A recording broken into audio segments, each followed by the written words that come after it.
आचार्य कहते हैं कि जिन व्यक्तियों को आज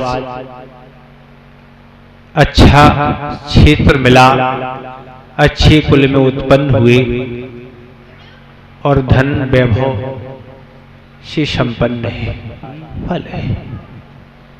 अगर पूर्व पर्याय में धर्म नहीं किया होता तो क्या होती दशा?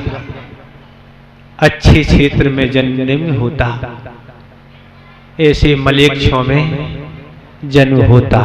अच्छे कुल में नहीं होके कहां नीच कुल में जन्म होता और धन वैभव से संपन्न नहीं होके दरिद्र कुलों में जन्म होता।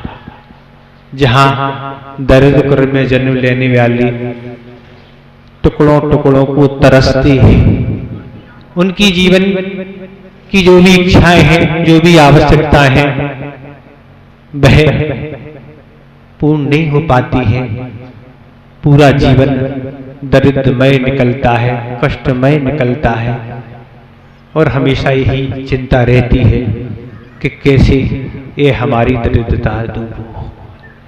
तो आचार्य कहते हैं कि आगामी पर्याय में अगर तुम्हें सब कुछ अच्छा अच्छा चाहिए है तो अपने आप को उस धर्म से जोड़ो, जिस धर्म के जुड़ जाने के बाद कोई चीज मांगने की आवश्यकता नहीं होती है।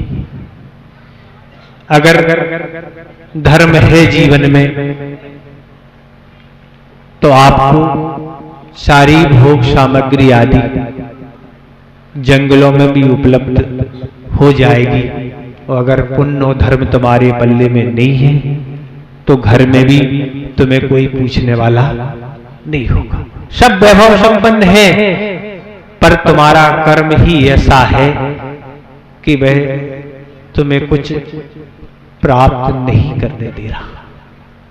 तो आचार्य यही कहते हैं कि अगर तुम्हें सब कुछ अच्छे अच्छे प्राप्त करने की भावना है तो उस धर्म से जुड़ो।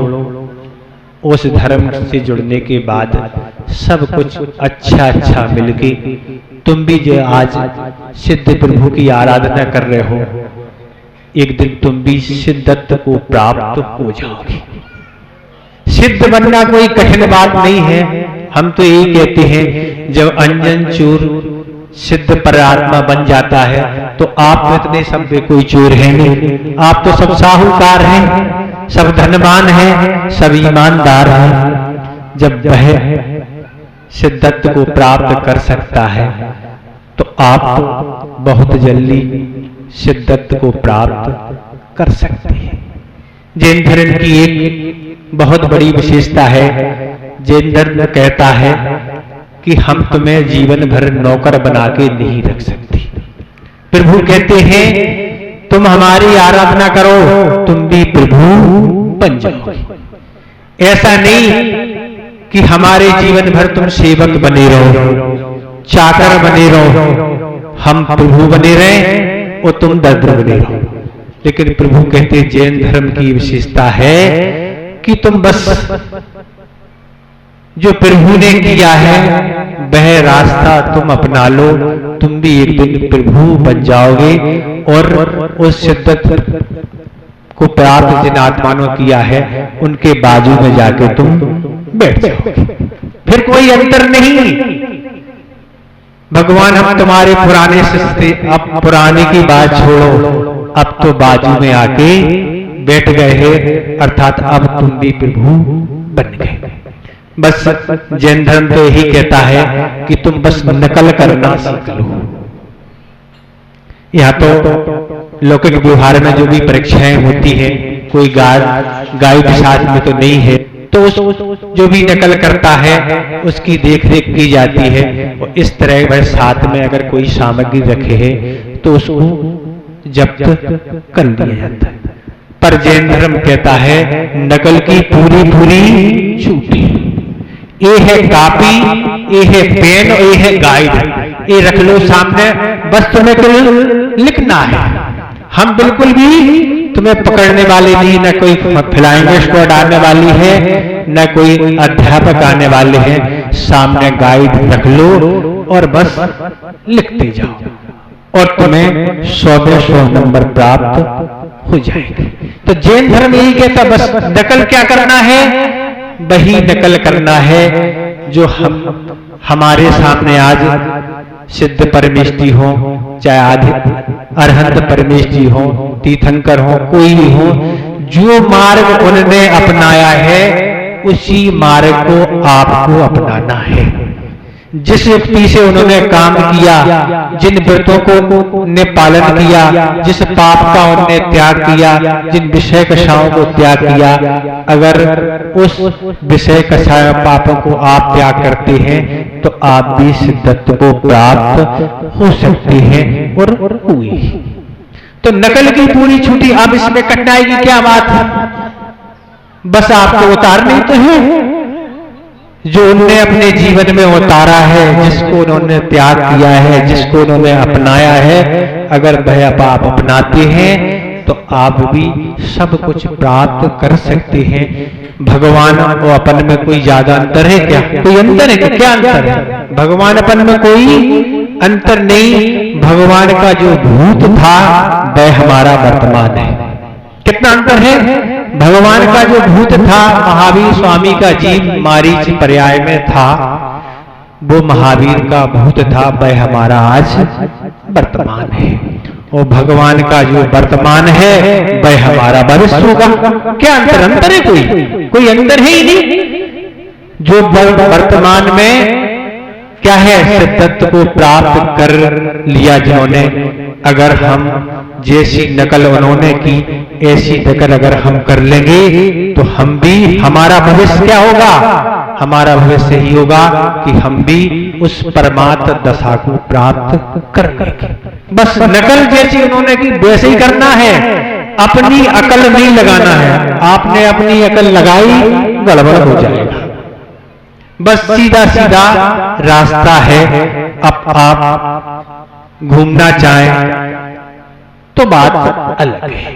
तो इस तरह से भगवान को अपन में कोई अंतर नहीं। उनका जो भूत था वह हमारा वर्तमान है, उनका जो वर्तमान है वह हमारा भविष्य होगा।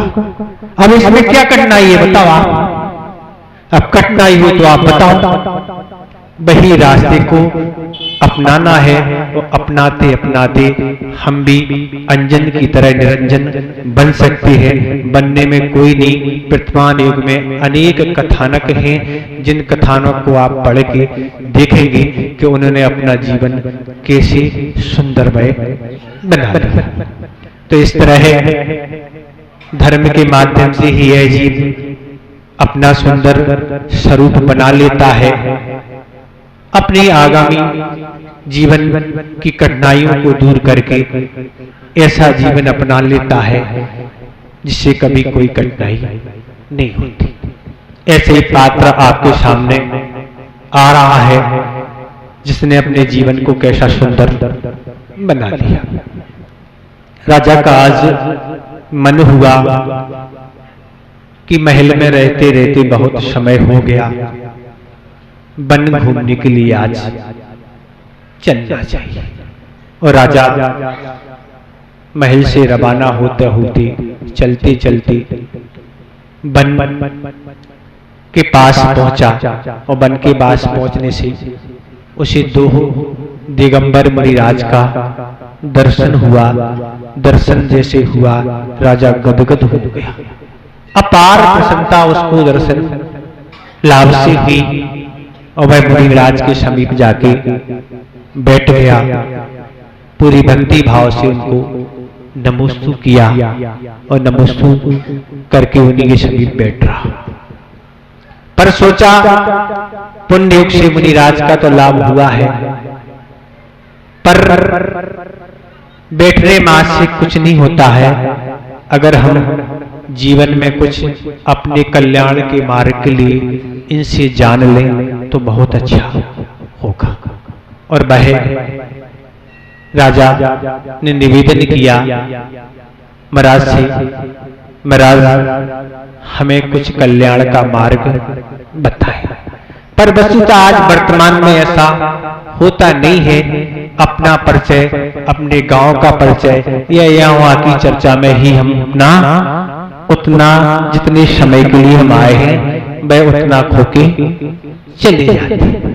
ये सारी चर्चाएं आज वर्तमान में इस तरह की नहीं होती हैं कि हम मुनि महाराज के पास जाएं, उन्हें अपने कल्याण का मार्ग पूछें, कुछ धर्म की बात पूछें, कुछ अच्छी बात पूछे नहीं, बस दर्शन करके यूं हमारा चलना हो जाता है। पर राजा ने धर्म की भावना मुनिराज के समक्ष रखी और मुनिराज ने भी अपने ज्ञान से जाना कि यह भव्य है और इसका कल्याण होनी है।